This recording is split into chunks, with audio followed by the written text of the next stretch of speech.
As winter begins to take hold in the Great Plains, I want to take a moment to speak to you about the protests surrounding the Dakota Access Pipeline and about the Justice Department's ongoing commitment to supporting local law enforcement, to defending constitutionally guaranteed speech, and to maintaining strong and vibrant relationships with American Indians and Alaska Natives.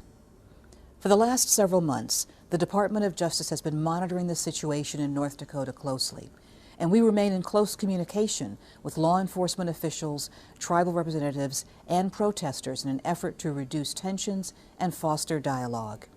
We continue to support the protesters' constitutional right to free speech, and we expect everyone involved to exercise restraint, to refrain from violence, and to express their views peacefully.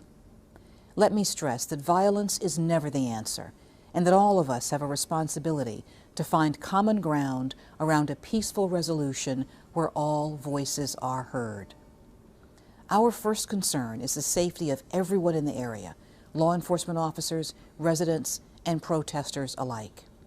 To that end, the Department of Justice has offered community policing resources to local law enforcement in North Dakota, and we've made strenuous efforts to open lines of communication and dialogue between law enforcement, tribal leaders, and protesters. This includes the active engagement of the Office of Community-Oriented Policing Services, or COPS office, and the deployment of conciliators from the Community Relations Service to North Dakota. Those efforts will continue in the days ahead.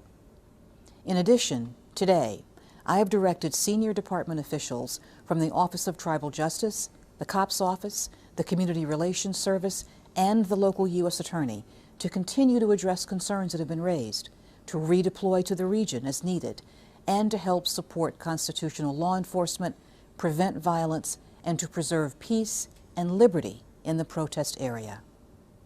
We recognize the strong feelings that exist about the Dakota Access Pipeline, feelings that in many instances arise from the complicated and painful history between the federal government and American Indians.